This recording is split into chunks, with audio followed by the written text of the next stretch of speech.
Père éternel, Dieu tout-puissant, Dieu d'Abraham, d'Isaac et d'Israël, je veux te rendre grâce, te dire merci. Merci pour ce jour, merci de ce que nous sommes réveillés vivants. Pendant que d'autres sont dans des casiers, pendant que d'autres sont à Williamsville, tu as veillé à ce que nous nous réveillions en bonne santé. D'autres sont paralysés, d'autres sont dans des hôpitaux, d'autres sont invalides. Tu as permis que nous venions t'adorer. Merci pour ta grâce, ta faveur dans nos vies. Ce matin, tu nous as convoqués en ce lieu parce que tu as un message pour chacun d'entre nous. Je prie que les cœurs soient disposés afin que ta parole soit distillée. Merci Seigneur de ce que tu rends nos cœurs captifs à ta parole. Car la Bible dit que ta parole est esprit et vie. Que cette parole nous pénètre, nous touche, nous transforme. Afin que les résolutions, les décisions à partir d'aujourd'hui émanent de ta parole. Gloire, honneur, élévation te reviennent. Toi qui es Dieu dans les cieux, qui règne sur la terre pour des siècles et des siècles. C'est par Jésus-Christ, notre Seigneur, notre Sauveur, que j'ai prié. Et que quelqu'un dise 3 fois Amen, Amen, Amen. Acclame-le bien fort. Pourquoi le chrétien ne doit pas boire et fumer?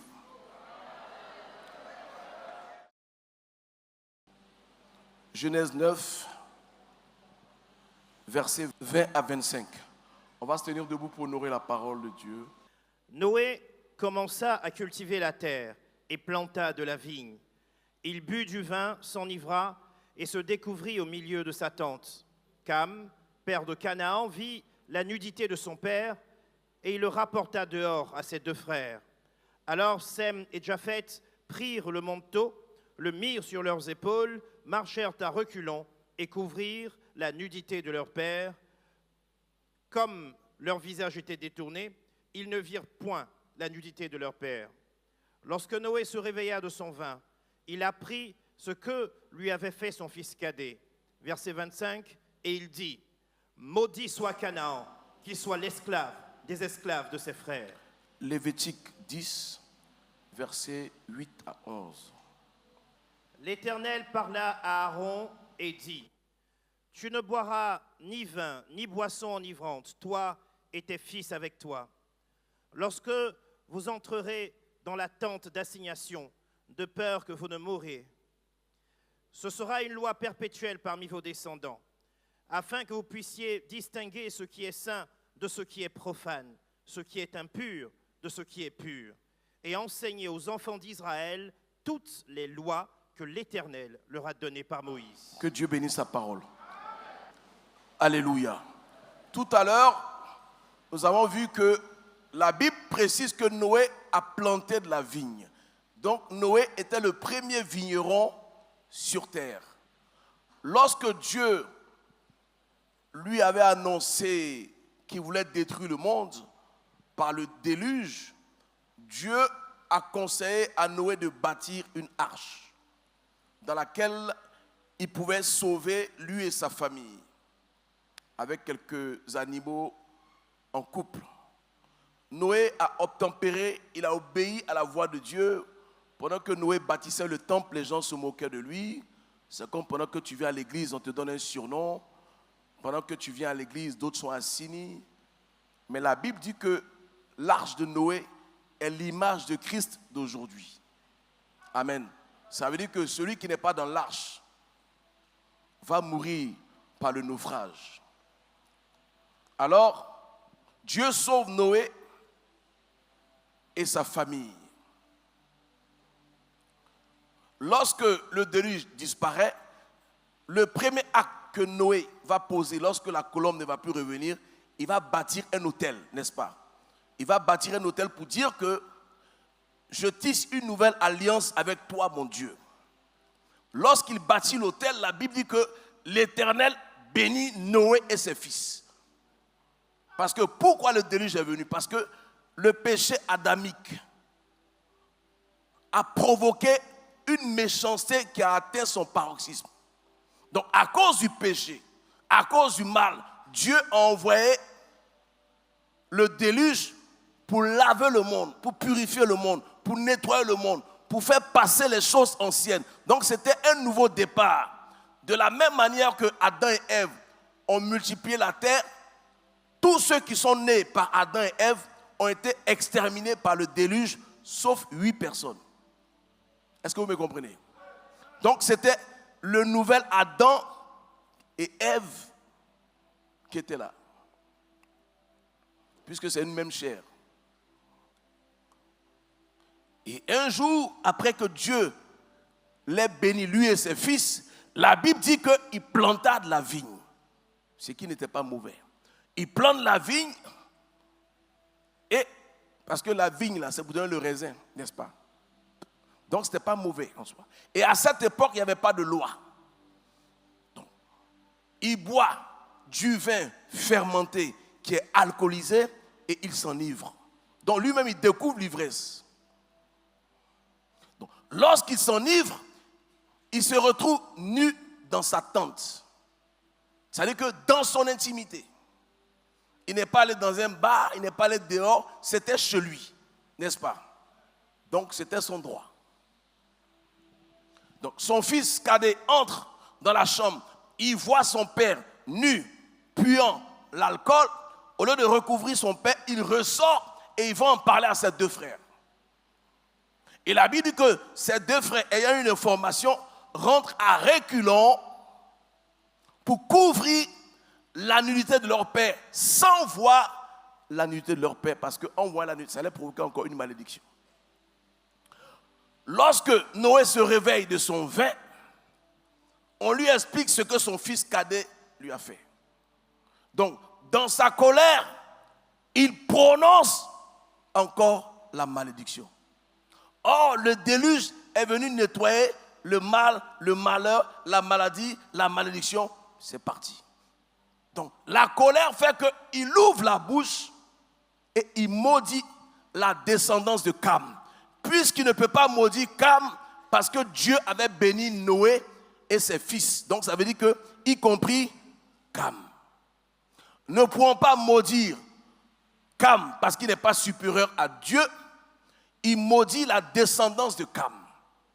Dès qu'il prononce la malédiction dans le monde, il invite encore le mal dans le monde. Est-ce que vous comprenez? Donc, voilà pourquoi, dans Lévitique 10, versets 8 à 11, Noé a vécu 950 ans, mais à cause du fait qu'il a prononcé la malédiction, à cause du fait qu'il a invité le mal dans le monde, Dieu n'a plus parlé à Noé. Noé a vécu plus longtemps qu'Adam. Adam a vécu 930 ans. Noé a vécu 950 ans. Mais tout ce temps-là, il n'a plus bâti d'autel, il n'est pas allé adorer Dieu. Donc ça fait qu'il n'a pas appris à ses enfants comment on adore Dieu. Donc ça a créé un froid entre Dieu et lui jusqu'à Abraham. Donc l'ivresse de Noé a provoqué une rupture entre Dieu et lui. À cause du fait qu'il a prononcé la malédiction, il ne pouvait plus venir dans la présence de Dieu. Donc, il était vivant, mais il était inutile. Donc, c'est avec Abraham que Dieu rétisse, puisque Noé a béni Sem, et il a dit que Canaan soit l'esclave des esclaves de ses frères. Donc, ça veut dire quoi? Si Canaan veut avoir la bénédiction, Canaan doit appartenir à celui qui est béni. C'est-à-dire Sem et Japheth. Voici pourquoi Abraham, qui est sémite, récupère Canaan à partir de Josué. Est-ce que vous comprenez? Voilà comment Canaan retrouve la bénédiction, parce qu'il fallait quelqu'un de béni pour posséder Canaan. Sinon Canaan était maudit. Amen. Donc donne le verset 8. L'Éternel parla à Aaron et dit: tu ne boiras ni vin, ni boisson enivrante, toi et tes fils avec toi, lorsque vous entrez dans la tente d'assignation, de peur que vous fassiez quoi? Vous ne mouriez.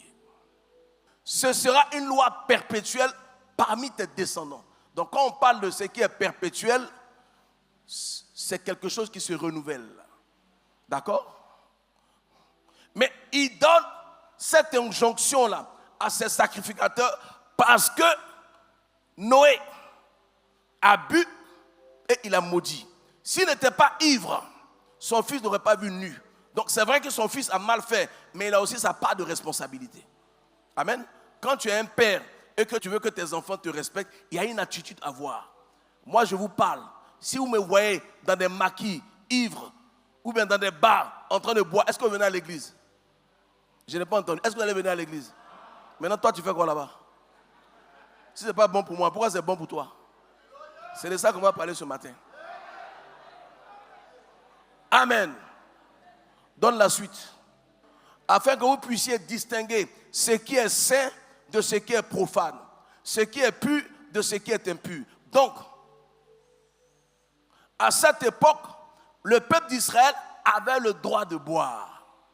Sauf que, ils n'avaient pas le droit de boire quand ils vont au temple. Est-ce que vous comprenez? Donc, lorsque ce n'est pas jour de culte ou d'adoration, ils peuvent boire. C'était dans leur culture. Voilà, c'est eux qui ont amené le vin. Ils boivent. Mais lorsqu'ils doivent aller au temple ou bien entrer dans la tente d'assignation, ils doivent se purifier. Ils se purifient. Ça veut dire que s'ils boivent, ils ne peuvent pas rentrer dans le temple de peur qu'ils meurent parce que le temple est sacré. Et ils se sont souillés. C'est comme à cette époque, quand une femme est dans sa mauvaise période, elle ne peut pas entrer dans le temple parce qu'elle est déclarée impure. Donc, avant de rentrer au temple, quand son vin passe, avant de rentrer au temple, il doit faire une purification. C'est ce qu'on appelle les ablutions. Vous voyez les musulmans faire ça. Ils se purifient avant d'aller au temple. Amen. Donc, c'était pratique pour eux. Donc, je précise que ce n'était pas interdit de boire, mais c'était interdit de boire et d'aller au temple. C'était interdit de boire, d'aller ivre au temple. Vous remarquez, lorsque Anne était en train de prier, lorsqu'elle voulait un enfant, elle était devant la face de Dieu. Elle a commencé à pleurer.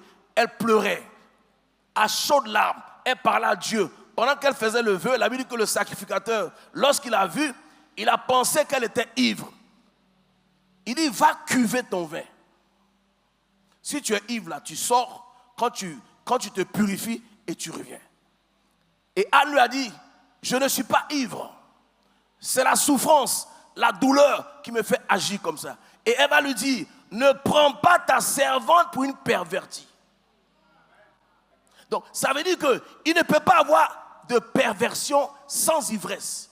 Il ne peut pas avoir d'orgie. Il ne peut pas avoir de vice sans ivresse.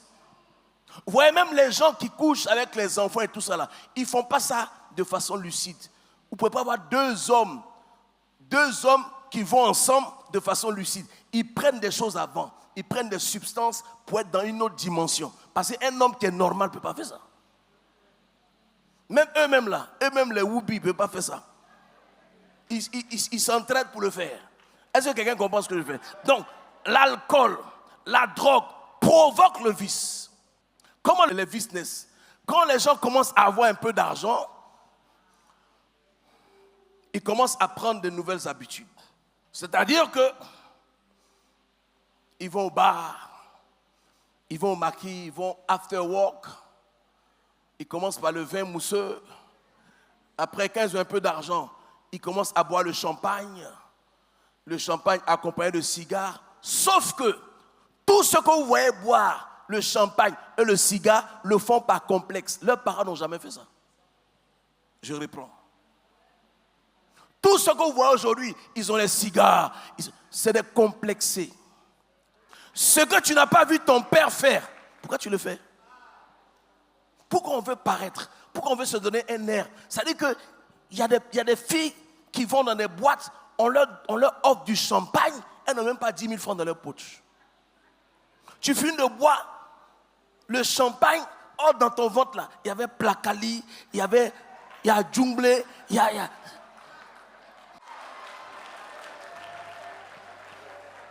C'est-à-dire que ce qui est dans ton ventre là, c'est ce qui te ressemble. Maintenant, ce qui ne te ressemble pas, tu mets ça dans ton ventre, pourquoi? Tu ne peux pas prendre l'argent de champagne là pour faire autre chose. Pourquoi tu es bête comme ça? Après le lendemain matin, tu vas voir un copine, tu n'as pas 1000 francs. Il y a champagne dans ton ventre. Il y a 100 000 dans ton ventre. Il y a 200 000 dans ton ventre. Tu veux chercher 1000 francs. C'est un esprit de pauvreté. Ne faites pas ce que vous n'avez pas vu vos parents faire. Et ça me fait pitié. Quand je vois les gens faire, c'est des complexes. Ils ne savent même pas pourquoi ils le font. Il y en a même qui fument le cigare. Ils avalent. Le cigare, on n'avale pas. C'est du poison, on n'avale pas. Ils se donnent un genre. Tu rentres dans leur bureau, ça pue le tabac. Tu rentres dans leur maison, ça pue. Mais comment vous pouvez être des gens qui fument? Les femmes sont courageuses quand même. L'alcool pue. Le tabac pue. Les deux puent. Et puis toi, tu es avec lui. Il t'embrasse, tu l'embrasses. Dis attends, il faut te revoir. Nous là, on sort de famille très modeste. Quand tu sais d'où tu viens, même si tu ne sais pas où tu vas, souviens-toi de d'où tu viens. Tu n'es pas obligé de faire comme les autres. Un homme là doit avoir ses convictions. Quand tu choisis tes décisions et qu'elles sont mauvaises, tu sais les assumer, tu sais les regretter. Mais tu ne fais pas comme les autres parce que tu vois les autres le faire. C'est absurde, c'est pas intelligent. Est-ce que je parle à quelqu'un? Moi, j'ai marché avec des gens qui fumaient, qui se droguaient, qui buvaient. J'étais avec eux tous les jours. Je n'ai jamais fumé, je n'ai jamais bu, je ne me suis jamais drogué. Et ceux qui se droguent là, ils n'osent même pas me proposer. Quand ils voient mon visage là, ils n'osent même pas me proposer. Sinon, j'aurais gâché ma vie. Parce que les mauvaises compagnies corrompent les bonnes mœurs. Tu ne peux pas marcher avec des personnes de mauvaise vie et puis te sentir à l'aise avec ces personnes-là. La plupart des personnes qui fument, ce sont les mauvaises influences. C'est-tu quelqu'un qui va te proposer? Même les gens qui fument de l'herbe, c'est quelqu'un qui va te proposer. Et comme tu es faible, parce que c'est ça en fait. Ésaïe 5, versets 11 à 12. Malheur à ceux qui, de bon matin, courent après les boissons enivrantes et qui, bien avant la nuit, sont échauffés par le vin. Arrête, on parle des buveurs de gbélé. Les gens qui vont au gbélé, c'est pas le matin ils vont. Le gbélé, pour ceux qui me suivent sur Internet, en fait, c'est du vin de palme qui est cuit et qui devient alcoolisé. Le vin de palme, il est alcoolisé aussi, mais il n'est pas fort comme le gbélé. Donc, ils font cuire et ça devient un alcool de plus de 100 degrés. Ah ouais. Donc, quand tu bois ça, c'est sans filtre. C'est-à-dire que il y a machette dedans, ça coupe tes gens comme ça. Et puis un matin, tu es mort. Amen. Donc la Bible dit que, tu peux reprendre. Malheur à ceux qui, de bon matin, courent après les boissons enivrantes et qui, bien avant la nuit, sont échauffés par le vin. Dès qu'ils se lèvent le matin, leur première réaction ou réflexe, c'est d'aller boire. La Bible dit que malheur à toi. Comment, quand tu te lèves le matin, dès que tu te sers là, le malheur s'abat sur toi? Comment tu peux réussir avec une telle épée Damoclès sur ta tête? Il n'y a aucun alcoolique qui peut réussir dans sa carrière professionnelle. Il n'y a aucun alcoolique qui peut réussir son foyer. Il n'y a aucun alcoolique qui peut être respecté. Si on parle d'alcoolique anonyme, c'est que ce n'est pas honorable. C'est parce que ça fait honte qu'on dit anonyme. Verset 12. La harpe et le luth, le tambourin, la flûte et le vin animent leur festin. Mais ils ne prennent point garde à l'œuvre de l'Éternel. Ils ne voient point le travail de ses mains. Ça veut dire que lorsque tu commences à avoir cette vie, le matin, il commence à boire. Si vous voyez quelqu'un qui boit à la maison tous les jours, c'est un alcoolique refoulé. Ouais. Ça veut dire qu'il est sûr qu'il n'est pas alcoolique. Or, c'est un alcoolique. Parce que ce que tu fais tous les jours est une habitude. Et l'addiction est une maladie. Vrai ou faux? Boire même chez soi fait de toi un alcoolique. Il y a des gens, c'est quand ils sortent qu'ils boivent un coup. Mais boire chez toi tous les jours, tu consacres ta maison à l'Éternel. Et puis tu fais rentrer l'alcool dans la maison que tu as consacrée. Or, la maison que tu as consacrée là est comme le temple de Dieu, où Dieu t'interdit d'amener ces choses. Tu consacres ta maison. Il y a des gens qui fument dans ton salon. Il y a des gens qui fument dans ta maison. Il y a des gens qui boivent dans ta maison. Et lorsqu'ils vont partir, tu vas prier. Mais quel Dieu tu pries? Nous sommes la cause de nos propres malheurs. Tu ne peux pas.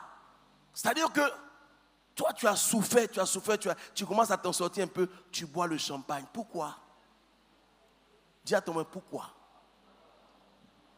C'est un complexe inutile. Nous, quand on gazait, dans le temps, les fils de présidents que nous on connaissait là, quand ils viennent en boîte, ils n'achetaient jamais de bouteille. Même s'il boit, il prend sa coupe, il a arrêté, il boit. Il a l'argent plus que tous ceux qui sont en train de boire dans les salons. Tous ceux avec qui j'ai grandi aux deux plateaux, qui avaient des salons, les salons étaient réservés. Les DJ chantaient le nom, ils buvaient le champagne. Il y en a même qui trempaient leurs pieds dans le champagne. Ils sont en galère aujourd'hui. Parce que c'est l'argent d'immeuble là, il a mis dans le champagne. L'alcool est un passif, ce n'est pas un actif. Quand tu bois là, tu fais pipi, c'est fini. Il faut capitaliser. Dis à quelqu'un, sois intelligent. Quand tu n'as pas eu les mêmes avantages que les autres dans la vie et que Dieu te positionne, il faut savoir d'où tu viens. Ne fais pas comme ceux qui ont un devant derrière. Toi, ton devant derrière, c'est comme Momi. Et puis tu veux faire comme les autres. Pourquoi? Pourquoi? Il faut te revoir. Parce que ton complexe va te tuer. Moi, c'est quand je vois ce cigare, mais je veux me suicider quand je le vois. Les personnes qui ont amené le cigare là, eux-mêmes, là, ils ont arrêté. Toi, tu fais quoi avec? On ne peut pas s'amuser et réussir en même temps. C'est un choix. Il y a un moment où ton amusement doit s'arrêter. Parce que celui qui s'amuse est immature. Est-ce que je parle à quelqu'un? Quand tu es chrétien, là, le diable n'a aucun pouvoir sur toi. Tu es responsable de tes choix et de tes décisions. Dieu n'a pas forcé Noé à boire. Donc il assume ses actes. On ne te force pas à boire, on ne te force pas à te droguer, on ne te force pas à t'amuser. Mais si tu t'amuses, dis-toi que pendant que tu t'amuses, il y en a qui travaillent. Et ils prennent de l'avance sur toi. J'ai reçu un ami d'enfance qui venait même à l'église après, qui est rentré dans la drogue. Et son père, qui est mon oncle, dont il est mon cousin, vient avec Paul Annick chez moi. Je te dis, tu es mon neveu, je ne veux pas avoir de problème avec toi. Ton frère là, c'est un drogué, il va te décevoir. Elle est témoin. J'ai dit non, l'oncle, il ne va pas me décevoir. Il m'a déçu. Parce que la drogue, l'alcool, l'ivresse, c'est fait pour décevoir les gens qui t'aiment. Hier, il est venu, il était malade de partout. C'est-à-dire qu'il a pris une voiture de Bassam. Il n'avait même pas le transport. Tout son corps est enflé. C'est-à-dire que c'était le golden boy d'Abidjan. Vous ne pouvez même pas imaginer qui était ce monsieur. La drogue l'a anéanti. C'est ce que tu souhaites pour toi. Comment toi tu fumes et puis tu dis à ton enfant de ne pas fumer. Si tu fumes, c'est que c'est sucré. Pourquoi tu ne veux pas que ton enfant fume? Ce que ton enfant te voit faire, il fera aussi. Si ton enfant te voit battre ta femme, il battra sa femme. Si ton enfant te voit boire, il boira. Si ce n'est pas bon, pourquoi tu le fais? Je parle à quelqu'un? Verset 12. La harpe et le luth, le tambourin, la flûte et le vin animent leur festin, mais ils ne prennent point garde à l'œuvre de l'Éternel. Ils ne voient point le travail de ses mains. Vous voyez les parents, tu as un choix. Soit tu es parent, tu investis dans l'avenir de tes enfants, soit tu es un parent, tu vas avec ton argent au bar ou dans les boîtes de nuit où tu entretiens les femmes dehors. C'est le même budget de toute façon. Il n'y a pas un autre budget. Tu ne peux pas faire ça et puis faire réussir tes enfants. Donc tu fais un choix. Il y a des personnes, c'est-à-dire qui passent leur temps à se faire offrir à boire. On ne va pas t'enseigner ça dans les églises. Parce qu'on va te faire croire que le chrétien peut boire. Mais la question que je veux te poser, si ta vie chrétienne ressemble à ta vie païenne, qu'est-ce qui a changé en toi? Si ce que tu faisais avant, tu le fais aujourd'hui, quelle est ta transformation? C'est quoi la conversion? Convertir, c'est quoi? C'est un échange. Si moi j'ai des dollars, je te donne des CFA, tu me donnes tes CFA. Donc, c'est un échange. Mais tu es converti là, qu'est-ce que tu as échangé? Tu dois échanger ton champagne, ta bière, ton vin, ton alcool par le Saint-Esprit. Tu ne peux pas garder les deux. Donc, si ta vie présente ressemble à ta vie passée, c'est la même vie. Tu ne fais que te mentir, hein? C'est la même vie. Proverbe 31, verset 4. Ce n'est point au roi, Lemuel, ce n'est point au roi de boire du vin, ni au prince de rechercher des liqueurs fortes. Continue, verset 5. De peur qu'en buvant, ils n'oublient la loi et ne méconnaissent les droits de tous les malheureux. Verset 6. Donnez des liqueurs fortes à celui qui périt et du vin à celui qui a l'amertume. C'est qui celui dans qui l'âme? périt? Celui qui périt, parce que périr c'est la deuxième mort. Donc on donne du vin à celui qui ne connaît pas Dieu. On donne l'alcool à celui qui ne croit pas en Dieu. On donne l'alcool à celui qui ne pense pas à son salut. Donc on peut donner à celui qui périt parce que sa vie présente est égale à sa vie future. Mais est-ce que toi tu veux périr? Mais pourquoi tu veux qu'on te donne l'alcool? L'alcool a été fait pour un but précis, pour donner à ceux qui périssent. Toi tu ne veux pas périr parce que tu es un Dieu en qui tu crois. Tu crois au salut, tu crois au retour de Jésus-Christ. Pourquoi tu te mets avec ceux qui périssent? Pourquoi tu marches avec ceux qui périssent? Pourquoi tu te retrouves dans le même endroit que ceux qui périssent? Et tu crois que tu ne vas pas périr. Et tu vas périr. Parce que qui s'assemble? Continue. Qu'ils boivent et oublient sa pauvreté et qu'ils ne se souviennent plus de ses peines. Voilà. Qu'ils boivent et qu'ils oublient quoi? Sa pauvreté. L'alcool est fait pour ceux qui sont pauvres. Pas pauvres matériellement, hein? C'est la pauvreté spirituelle, la pauvreté mentale, la pauvreté intellectuelle. La question que tu te poses, tu es un prince, tu es un roi, tu es un pauvre d'esprit ou tu es un esclave? Parce que la Bible dit que nous sommes esclaves de ce qui a triomphé de nous. Qu'est-ce qui a triomphé de toi? Chaque fois que tu es en train de boire devant une bouteille de bière, une bouteille de vin, une bouteille d'alcool, de liqueur forte, même si tu ne penses pas, tu ne crois pas, la Bible dit que tu es un pauvre. Tu es un pauvre type. Les pauvres, on peut assimiler plusieurs jours. Tu es un loser, tu es un perdant, tu es un vaurien. Et pourquoi? On continue. Et qu'ils ne se souviennent plus de ses peines. Dieu veut que le pauvre boive pour ne plus penser à ses soucis. Ça veut dire que le pauvre d'esprit ne travaille pas. Donc, l'alcool est une illusion, ce n'est pas une solution. L'alcool est un mirage, ce n'est pas un miracle. Donc, si tu as des soucis, comme tu es pauvre d'esprit, parce que la pauvreté est un esprit et un état d'esprit, c'est une mentalité. Quand tu es spirituellement pauvre, il y a un environnement qui te ressemble. Il y a les petits esprits, il y a les esprits moyens, il y a les grands esprits. Les petits esprits, ce sont les pauvres spirituels. Ils aiment être dans des endroits sales. Ils aiment être dans des endroits où il n'y a pas d'avenir. Ils aiment être dans des endroits des sans ambition. Tu es un prince, tu es un roi, Tu es un pauvre d'esprit ou tu es un esclave.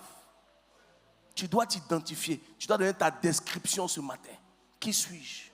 Tu es venu sur la terre. Tu ne vivras pas 2 fois. Qu'est-ce que tu fais de ta vie? Tu penses qu'un homme qui va t'inviter dans un restaurant, qui va t'offrir du champagne, vous allez manger, il va aller dormir, tu penses qu'il va t'épouser? Tu es stupide. Moi, je suis un homme, je ne ferai jamais ça. Je ne vais jamais épouser une femme que je vois danser dans une boîte de nuit comme ça, jamais. Je préfère pas une villageoise.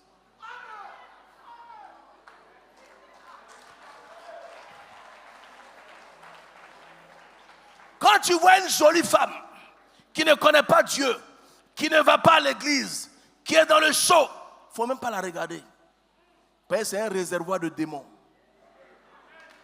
Tu ne sais pas combien d'hommes qui l'ont connu. Sa beauté l'attire les hommes, mais c'est un réservoir de démons. La Bible dit de faire attention aux femmes étrangères. Ça veut dire que femme, tu ne connais pas son papa, tu ne connais pas sa maman, tu ne connais pas, peut-être même que c'est revenant, tu ne sais pas.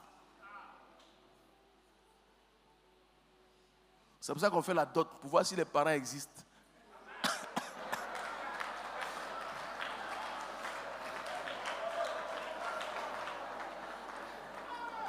Tu veux épouser une femme, regarde sa maman. Je reprends. Tu veux épouser une femme, regarde sa maman. Chien ne fait pas chat.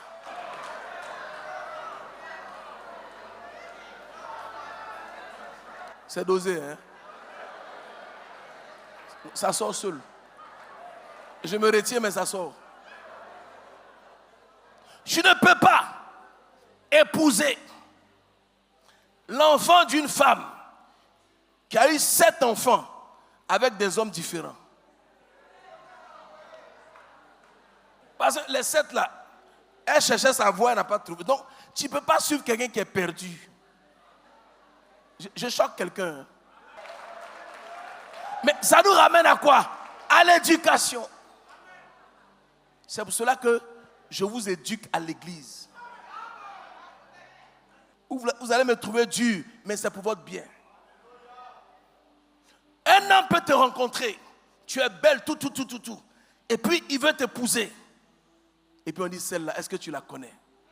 Elle a un dossier. Tu sais que ton dossier, là, ça a gâté ton mariage.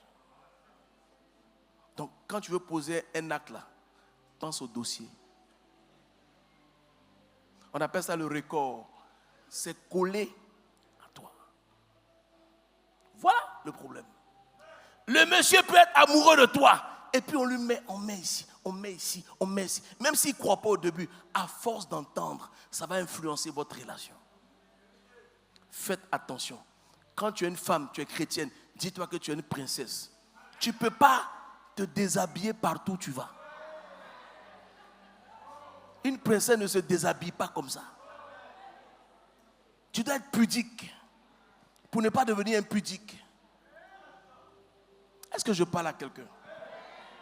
Verset 7. Qu'il boive et oublie sa pauvreté et qu'il ne se souvienne plus de ça. Donc, on boit pour noyer ses problèmes.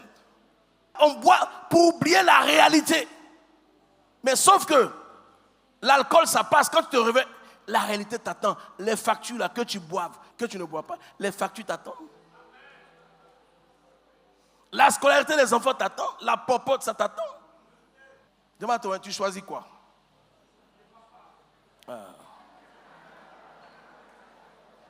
Ceux qui parlent comme ça, ils se cachent pour boire. Si tu es dans cette vie-là, sors de... parce que personne ne vit comme ça pour réussir.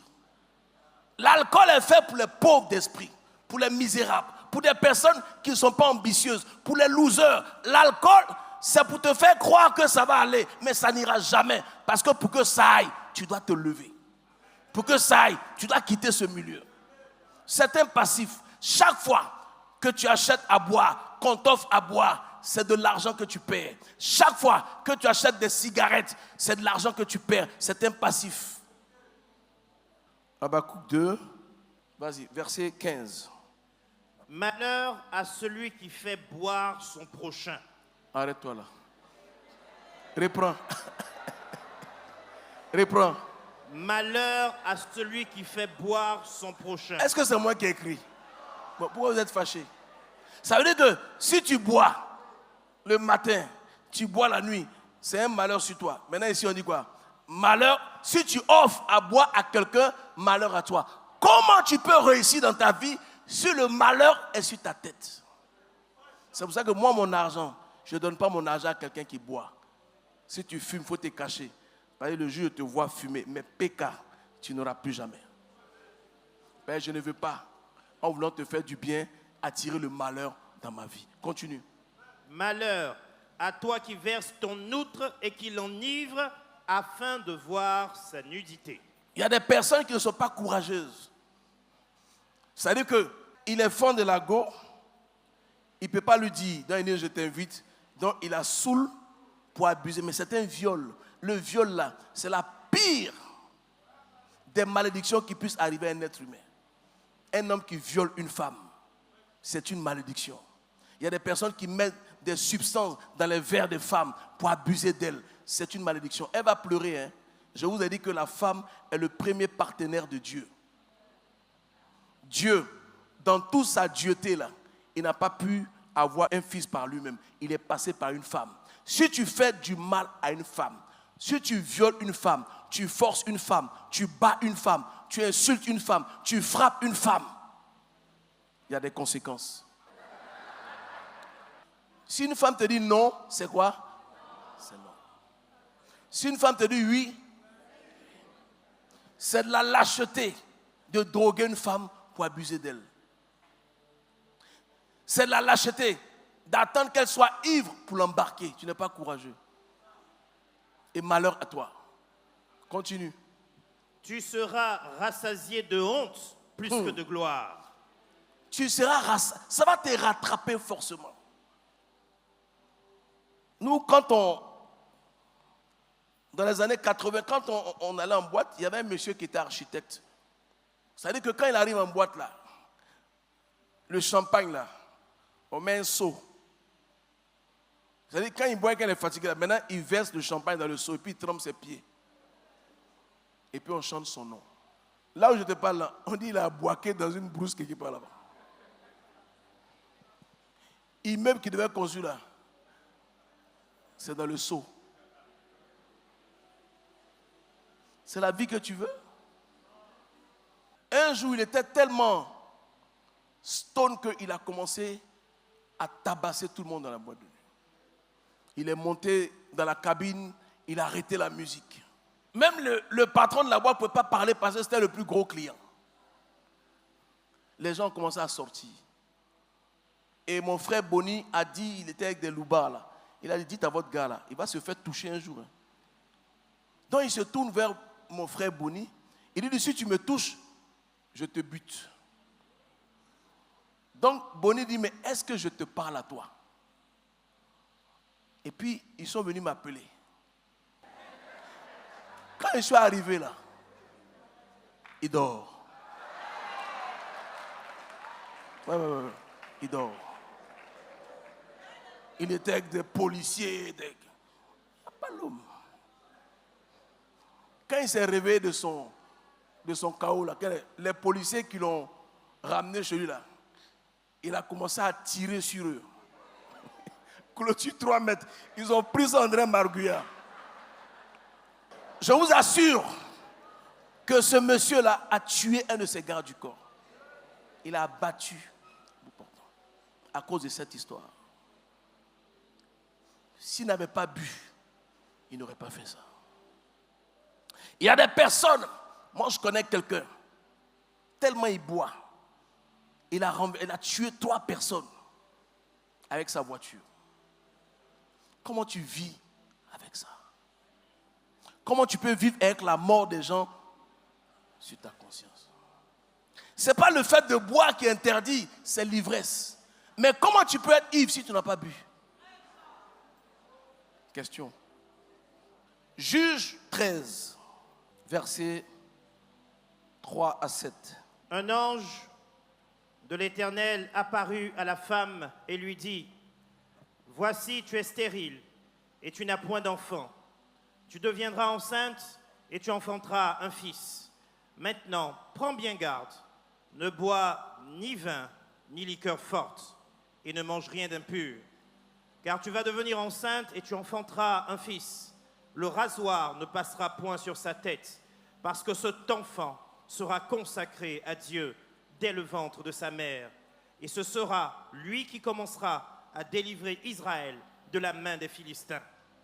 La femme alla dire à son mari, « Un homme de Dieu est venu vers moi, et il avait l'aspect d'un ange de Dieu et un aspect redoutable. Je ne lui ai pas demandé d'où il était, et il ne m'a pas fait connaître son nom. » Verset 7. Mais il m'a dit, « Tu vas devenir enceinte, et tu enfanteras un fils.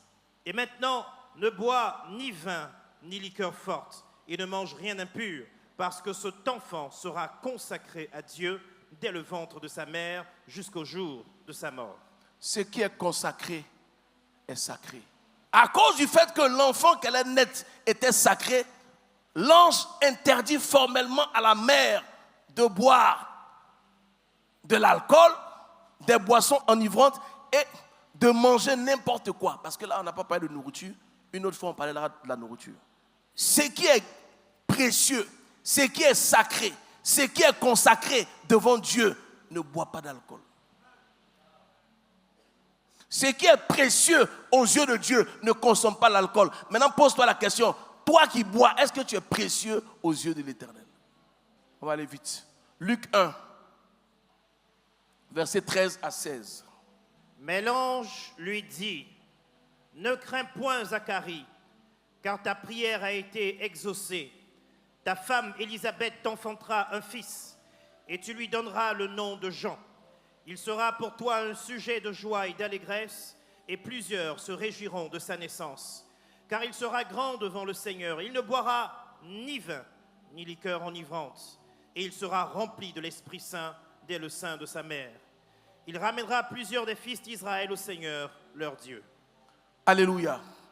Tout à l'heure, Dieu, par l'ange, dit à la mère de Samson que ton fils là, à cause du fait qu'il sera consacré au Seigneur, toi tu ne dois ni boire de vin, ni boire d'alcool, ni de boisson, liqueur forte, n'est-ce pas? Parce que l'enfant qui va naître est un enfant qui est consacré. C'est quoi être consacré? Être consacré, c'est être mis à part. D'accord? Donc, Dieu le met à part pour des grandes choses. À cause du fait qu'il est mis à part, toi tu ne dois pas boire. Maintenant, concernant Jean-Baptiste, il dit à Zacharie que l'enfant qui va naître là, il ne dit pas au père de ne pas boire parce que le père ne boit pas. Il ne dit pas à la mère de ne pas boire parce que la mère ne boit pas. Eux, ils sont sacrificateurs, n'est-ce pas? Donc, ils savent qu'ils ne doivent pas boire. Mais les parents de Samson, ils ne sont pas de Lévi, ils sont de Dan. Donc, ils ne sont pas sacrificateurs. À cause du fait qu'ils vont mettre au monde un enfant qui est consacré comme un sacrificateur, on dit à la mère de ne pas boire. Maintenant, il annonce au père que l'enfant qui va naître là, il ne boira pas parce qu'il est rempli du Saint-Esprit dès le ventre de sa mère. L'autre était consacré et puis l'autre était rempli. Celui qui est consacré là, malgré le fait qu'il est consacré, il peut échouer parce que même lorsque tu es consacré, tu as ton libre arbitre. La preuve, Samson a échoué parce qu'il a fait le mauvais choix. Donc, tu peux être consacré et puis ne pas réussir. Dieu peut te mettre à part et puis tu peux retourner dans le monde. Il y a des pasteurs qui ont arrêté de faire l'œuvre de Dieu. Il y a des pasteurs qui sont devenus imams. Il y a des pasteurs qui ont abandonné. Ce sont des consacrés qui n'ont pas pu rester dans le sacré. Mais la différence entre Samson et Jean-Baptiste, c'est que Jean-Baptiste est la seule personne au monde qui est née du Saint-Esprit. Nous avons reçu le Saint-Esprit parce qu'on a confessé. Mais lui, il est né rempli du Saint-Esprit. Donc, quand il est rempli, il ne peut pas mettre une autre substance parce qu'il est déjà rassasié du Saint-Esprit. Est-ce que quelqu'un comprend ce que... La Bible dit qu'il sera grand devant le Seigneur. C'est pour ça que le Seigneur a dit que de tous ceux qui sont nés de femmes, nul n'est paru plus grand que Jean. Cependant, le plus petit dans le royaume des cieux sera plus grand que lui. Qu'est-ce que ça voudrait dire? Ça veut dire que Jean-Baptiste est né grand, donc il n'a aucun mérite. L'ange peut annoncer qu'il ne boira pas de boisson enivrante. Pourquoi? Parce qu'il a été formaté à ne pas boire. à cause du fait qu'il est né rempli du Saint-Esprit, il ne peut plus prendre une autre substance en lui. Non seulement, même son alimentation était contrôlée par le Saint-Esprit. Il ne mangeait pas ce que les autres mangeaient. Il mangeait des sauterelles, il mangeait du miel. Voici avec quoi il se nourrissait. Donc le Saint-Esprit lui a donné une alimentation. Le Saint-Esprit a fait qu'il ne peut pas toucher à l'alcool parce qu'il était déjà rempli. Maintenant, quand toi tu reçois le Saint-Esprit là, si tu es rempli comme Jean-Baptiste est rempli, tu ne peux pas mettre l'alcool. Parce que tu es déjà rempli. Si tu bois, c'est parce que tu es vide. Vous voyez, nous on a fait la musique dans le monde. Je connais le star system. Pourquoi les artistes se droguent? Parce que la gloire qu'ils vivent là, ça les dépasse. Donc, ils ont besoin d'une substance pour supporter ça. Et les faibles tombent dans la drogue, d'autres tombent dans l'alcool, d'autres tombent dans les vices parce qu'ils ne sont pas mentalement, spirituellement préparés à ça. Or, toi qui es chrétien, à cause du fait que Dieu t'a choisi pour le règne de Dieu dans le monde, il te prépare à partir du Saint-Esprit. Maintenant, le Saint-Esprit que tu as là, tu peux te remplir comme te vider. Quelqu'un qui prie constamment ne peut pas prendre une autre substance en lui. 1 Corinthiens 3, verset 16. Ne savez-vous pas que vous êtes le temple de Dieu et que l'Esprit de Dieu habite en vous? Si quelqu'un détruit le temple de Dieu, Dieu le détruira. Car le temple de Dieu est saint et c'est ce que vous êtes. L'alcool détruit ou pas? Je n'ai pas compris. L'alcool détruit ou pas? La cigarette détruit ou pas? Mais il dit quoi? Celui qui détruit le temple. Donc, dans l'Ancien Testament, les gens buvaient hors du temple parce que le temple était hors de leur corps. Maintenant, la Bible fait de toi le temple de Dieu. À quel moment tu dissocies le temple qui est venu habiter en toi pour aller boire?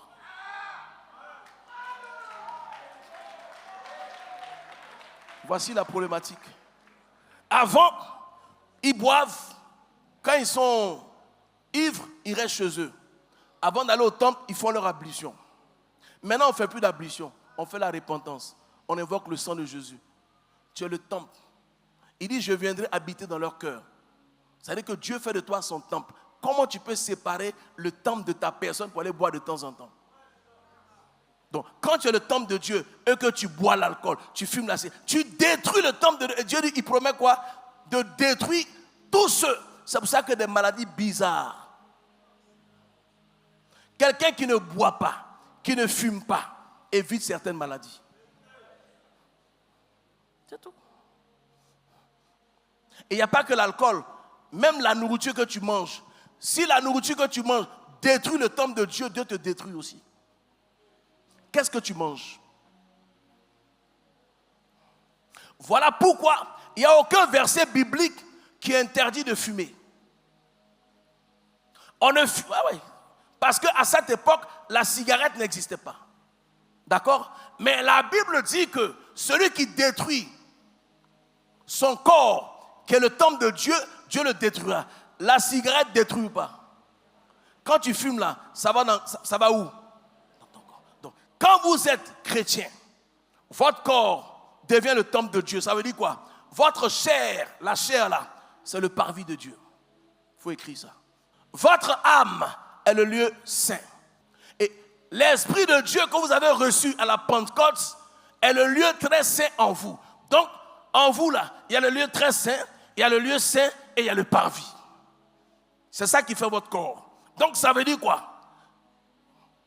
Votre vie ne vous appartient plus. Je vais vous montrer ça.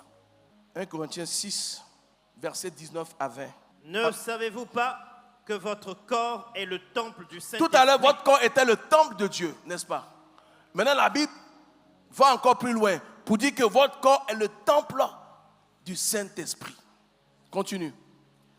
Qui est en vous, que vous avez reçu de Dieu et que vous ne vous appartenez point à vous-même. Donc, tu ne peux pas utiliser ce qui ne t'appartient pas pour en faire ce que tu veux. Quand tu donnes ta vie à Jésus, ta vie ne t'appartient plus. Continue. Car vous avez été rachetés. Ça veut dire quoi? Ça veut dire que tu étais esclave de quelqu'un. Quelqu'un est venu te racheter pour te rendre libre. Il te rend libre, sauf que n'oublie pas que tu lui appartiens. Et il ne te force pas, parce qu'il doit te juger. Ce n'est pas parce qu'il ne te dit rien qu'il ne voit rien. Tous les actes que tu poses sont écrits quelque part. Et tu seras jugé en fonction des actes que tu poses. Tu as été racheté, ta vie ne t'appartient plus. Le monsieur t'a racheté au prix de sa propre vie. C'est sa vie qui a racheté toi ta vie. Donc si lui, il meurt pour qu'il ait ta vie et que toi tu ne lui donnes pas ta vie, ça veut dire qu'il est mort pour rien. Quelqu'un comprend ce que je suis en train de dire? Reprends. Car vous avez été rachetés à un grand prix. Glorifiez donc Dieu dans votre corps et dans votre esprit. Est-ce que quand tu es ivre, tu glorifies Dieu? Est-ce que ton corps glorifie Dieu? Quand tu pues l'alcool, tu pues la cigarette, est-ce que ton corps... Vous savez, souvent vous ne pouvez pas inviter les gens. Pourquoi? Parce que votre vie n'est pas un bon témoignage. L'attitude que vous avez dans votre quartier là, quand vous tenez les gens disent avec ça, il va à l'église, il va à l'église. Avec ça, elle dit elle va à l'église. Avec ça, votre témoignage fait que vous ne pouvez pas inviter quelqu'un. Parce que vous oubliez que vous êtes chrétien. Vous oubliez que vous êtes des ambassadeurs. Vous oubliez que vous transportez Dieu en vous. Vous oubliez que le Saint-Esprit est en vous. Vous oubliez que votre vie ne vous appartient pas. Tu donnes ta vie le matin, le soir tu prends pour aller en boîte, pour aller au bar. Ta vie ne t'appartient plus. Il dit si je vis, ce n'est plus moi qui vis, c'est Christ qui vit en moi. Mais est-ce que Christ vit véritablement en toi? Parce que tu ne vis pas la vie de Christ en toi. Est-ce que la vie que tu mènes là est la vie de Christ? C'est de l'hypocrisie. On fait semblant. Est-ce que ta vie est noble? Est-ce que toi-même, quand tu te réveilles, ça veut dire que tu te réveilles dans ton vomi. Vous savez, nous on a eu des parents alcooliques. Quand tu as un parent alcoolique là, deux fois ses actes te font honte. Moi, je suis quelqu'un, je ne cache pas ce que je fais. Je n'ai pas honte d'où je viens. Je n'ai pas honte de qui je suis. C'est-à-dire que ta vie, ton enfance doit construire ton avenir. Quand tu vois, c'est-à-dire que papa de quelqu'un, et puis il marche comme ça, il marche, et puis les gens rient. C'est ton père. Il n'y a aucun honneur dedans. Il y a des gens qui ne boivent pas parce qu'ils ont été traumatisés par leurs parents. Si je me droguais, je ne serais pas devenu ce que je suis devenu. Si je buvais, je ne serais pas... Tout mon entourage buvait. Tout mon entourage, quand il dit tout là, tout le monde buvait. Une fois, ils ont été dit à ma mère que je me droguais. Elle dit, mon fils, on m'a dit que tu te drogues. Mais c'est ce que tu vas me dire que je vais prendre. J'ai dit, maman, je ne me suis jamais drogué. Elle dit, je te crois. C'est le je te crois là qui a fait que je n'ai jamais touché à la drogue. Parce que je ne voulais pas qu'on aille me confondre devant ma mère. Dans ta vie, il y a quelqu'un que tu dois respecter au point de ne pas faire certaines choses.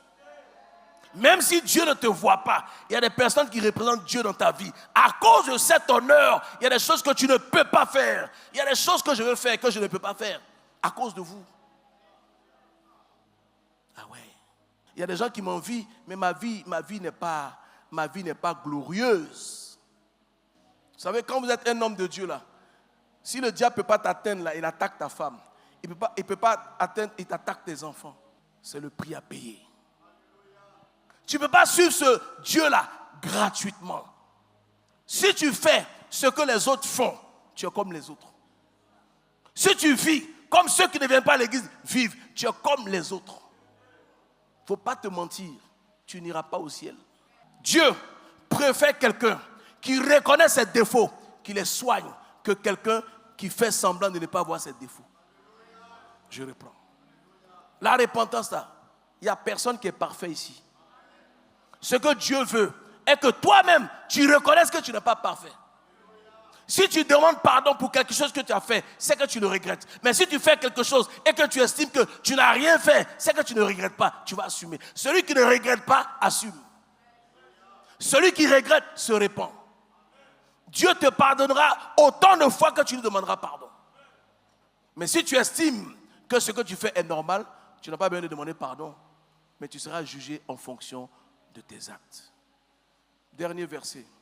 Éphésiens 5, verset 18. Ne vous enivrez pas de vin, c'est de la débauche. Reprends.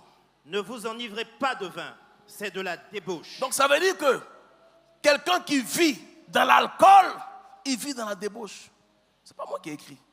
Il dit ne vous enivrez pas. Donc l'alcool, c'est l'ivresse. La drogue, tout ce qui te donne le tournis, c'est de l'ivresse. Même si tu chiques tabac, quand tu chiques tabac, ça tourne ta tête, non? C'est de l'ivresse. Donc il y a un verset qui vient régler tout ça. Toi, en tant que chrétien, quel est ton témoignage lorsque tu t'assois avec des gens? Il y a même des pasteurs qui sont dans des bars, des boîtes de nuit, qui vivent comme des païens, qui font le travaillement dans les boîtes de nuit et dimanche qui viennent prêcher. Mais tu prêches quoi aux gens? De qui tu parles? De quoi tu parles? Chacun doit se remettre en cause. Est-ce que ma vie, est-ce que c'est Christ qui vit en moi? Parce que, vous savez, souvent, c'est plus difficile d'arrêter même la cigarette que l'alcool. Il y a des personnes qui ont le cancer du poumon. On leur dit non, arrête, ils ne peuvent pas arrêter. Ils se cachent pour fumer. Tu es malade, on te dit non, il y a certaines nourritures que tu ne dois pas manger. Tu te caches pour manger. Tu vas mourir, on va t'enterrer. Ce n'est pas les sorciers, hein. C'est ton choix. À un certain moment donné, c'est quoi la crainte de Dieu? La crainte de Dieu, c'est avoir peur de mourir hors de Dieu. Et la meilleure façon d'éviter ces choses, c'est de ne pas marcher avec les personnes qui consomment ces choses. Il y a des pasteurs qui autorisent aux chrétiens de boire et qui interdisent aux chrétiens de fumer. Mais il n'y a aucun verset qui interdit la cigarette. Mais il y a plusieurs versets qui interdisent l'alcool. C'est de l'hypocrisie. On ne fume pas parce que notre corps est le temple de Dieu, parce que notre corps est le temple du Saint-Esprit.